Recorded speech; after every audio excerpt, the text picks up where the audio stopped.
आप देख रहे हैं चंद्रा ज्ञान गुरु चैनल। मैं आपके लिए 12वीं का फिर से तीसरा वीडियो लेकर आया हूँ। सॉरी 11th का है, गलत बोल दिया। 12वीं का पहला वीडियो बना रहा हूँ। लॉ ऑफ मल्टीपल प्रपोर्शन, गुणित अनुपात का नियम। अब इसमें इसको सबसे पहले डाल्टन ने दिया था 1803 में, ठीक है, 1803 ईस्वी में। इसके अकॉर्डिंग क्या है, आप मैं अच्छे से एक्सप्लेन करूंगा। इस पूरी डिफिनेशन को हिंदी और इंग्लिश दोनों में समझाऊंगा। स्किप मत कीजिएगा वीडियो। मेरे समझाने के तरीके से मैं कोशिश करता हूँ कि हिंदी वाले बच्चे इंग्लिश और इंग्लिश वाले हिंदी दोनों चीज़ें सीखें, ठीक है। तो ध्यान से सुनिएगा क्या है इसमें। When two elements combine to form more than one compounds, अगर दो एलिमेंट्स कंबाइन होकर जुड़ के फॉर्म करते हैं मोर देन वन कंपाउंड, एक से ज्यादा यौगिकों का निर्माण करते हैं, तो then the masses of one of the elements which combined with fixed mass, अगर मास यानी उनके द्रव्यमान को एक एलिमेंट को फिक्स कर दिया जाए, व्हिच कंबाइंड विद फिक्स्ड मास, जो इस फिक्स्ड निश्चित मास से जुड़ता है, ऑफ द अदर एलिमेंट, दूसरा तत्व, are in the simple whole number ratio, वह एक साधारण अनुपात में होता है। होल नंबर का मतलब पूर्ण संख्या के रूप में अनुपातिक रूप से होता है। उदाहरण के तौर पर अगर हम इस बात को समझें तो देखिएगा,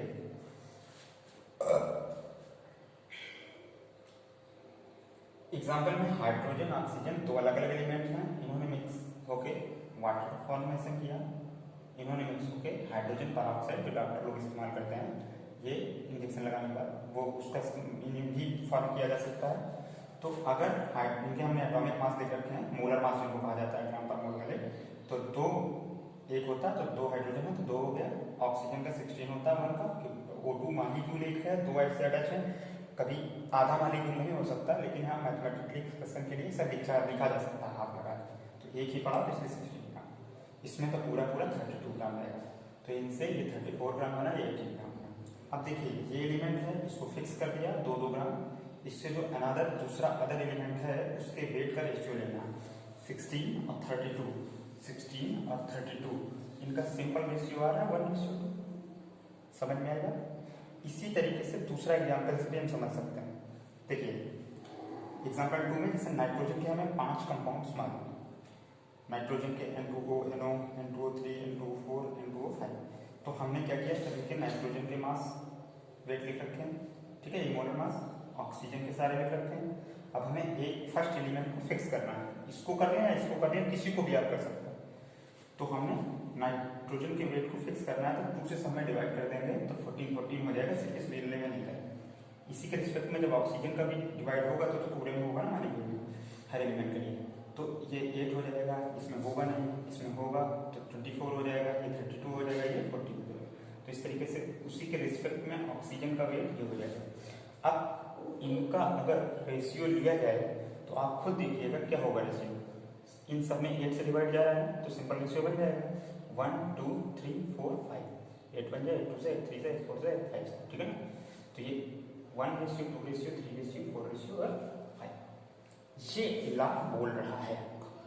बिल्कुल सिंपल साधारण सी बात है, अगर हल्की सी समझ में आ जाएगी तो बार वीडियो देखोगे, भूलोगे नहीं कभी, ठीक है।